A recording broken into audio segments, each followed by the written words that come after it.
Hello friends, class 10th का exercise 4.4 का question number 4 है। बड़े ध्यान से हमें समझना है। इसने बोला है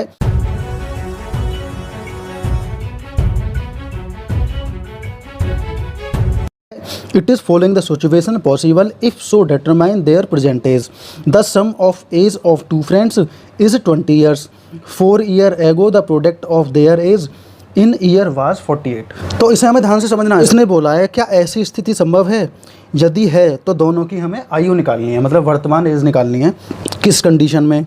दो मित्रों की आयु का जो योग है वो 20 वर्ष है। 4 वर्ष पहले उनकी आयु का जो गुणनफल था वो 48 था, 48 था। तो इसने सिर्फ 2 शर्तें रखी हैं। इसने पहली बात क्या बोली है कि फर्स्ट फ्रेंड का प्लस सेकंड फ्रेंड का अगर हम एज का ऐड करें तो कितना आएगा? 20 आएगा। दोनों की एज को अगर हम जोड़ दें तो 20 आएगा। तो फर्स्ट फ्रेंड की जो एज है हम उसे एक्स लेट कर लेते हैं, तो सेकंड वाले की कैसे निकलेगी? तो फर्स्ट की जब हमें पता है तो सेकंड वाले की निकालने के लिए हमें 20 में से माइनस कर देना है एक्स को, क्योंकि अगर हमने एक्स माना है तो अगर हम 20 में से एक्स को माइनस कर देंगे तो हमारी किसकी एज निकली आएगी? सेकंड फ्रेंड की निकली आएगी। तो मैं यहाँ लिख लूँगा 20 माइनस एक्स।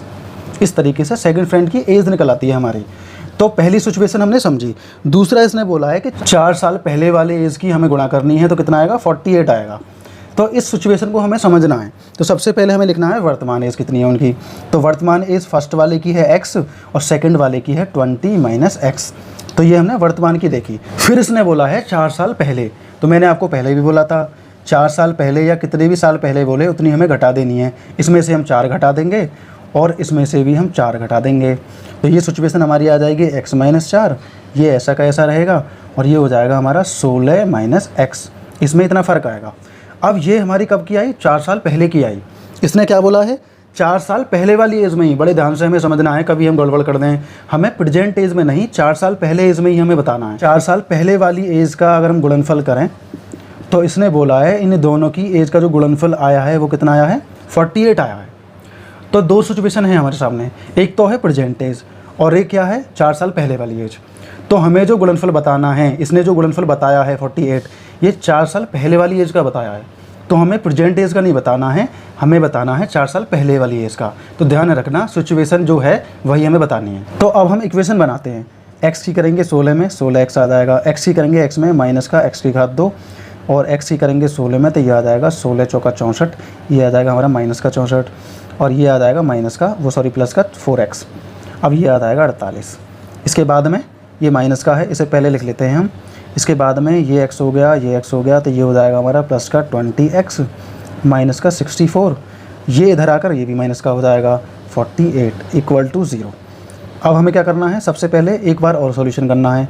x की पावर 2 माइनस में प्लस का 20x।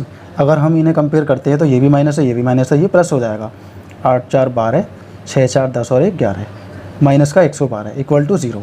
अब ये पहला वाला माइनस है, हमें क्या करना है? गुणा कर देना है माइनस का। तो ये हो जाएगा हमारा x की घात 2, ये हो जाएगा माइनस का 20x, ये हो जाएगा प्लस का 112। तो ऐसा सिर्फ इक्वेशन में ही हो सकता है और ये जब तक सॉल्व नहीं कर सकते जब तक इसका माइनस नहीं हट जाएगा। अब हमने क्या किया? अब हमारे सामने क्वाड्रेटिक इक्वेशन आ चुका है। अब हम देखते हैं कि इसके रूट्स पॉसिबल हैं या नहीं हैं। अगर नहीं है तो हम आगे नहीं बढ़ाएंगे। तो रूट्स निकालने के लिए सबसे पहले वैल्यूज़ पता होना ज़रूरी है। तो a की 1 है, b की माइनस का 20 है और c की है 112। तो इसके आगे का पार्ट मैं यहाँ से कर देता हूँ। यहाँ हम शुरू करते हैं कौन से फॉर्मूला से? b की पावर 2 माइनस 4ac, इस वाले फार्मूला से। तो हमें फार्मूला में वैल्यूज़ रखनी है। b क्या है हमारा? माइनस का 20 है, तो 20 की कर देंगे पावर 2। 4 गुणा a कितना है हमारा? 1 है और c कितना है? 112। मैं यहाँ लाइन खींच दूंगा इस तरीके से ताकि ये मिक्सअप ना हो गया इतना हमारा। और 20 का जो स्क्वायर होता है हमारा 400 होता है, तो ये आएगा प्लस का 400 और ये माइनस का कितना हो जाएगा? 4 दूनी 8 हो जाएगा, 4 एकम 4 हो जाएगा, 4 एकम 4 हो जाएगा, ये 488 हो जाएगा। ये 400 ये 488, तो माइनस का हमारा आ गया 48। तो ये कितना है? लेस देन 0, मतलब 0 से कम है। और मैंने पहले ही बोला था अगर 0 से कम आता है हमारा तो उसके कितने होंगे? नो सॉल्यूशन होंगे, उसके आगे सॉल्यूशन हो नहीं सकते। मतलब ये जो सिचुएशन दी गई है वो गलत है, मिथ्या है, हम इसे आगे सॉल्व नहीं कर सकते। तो इसमें स्टेटमेंट में जो भी आपके स्कूल में लिखवाया गया है लिख देते हैं कि जो स्टेटमेंट दी गई है, सिचुएशन जो दी गई है हमारे सामने, ये बिल्कुल गलत है, ऐसा नहीं हो सकता है, इसलिए ये सिचुएशन गलत है। तो यहाँ आ जाएगा हमारा नो सॉल्यूशन।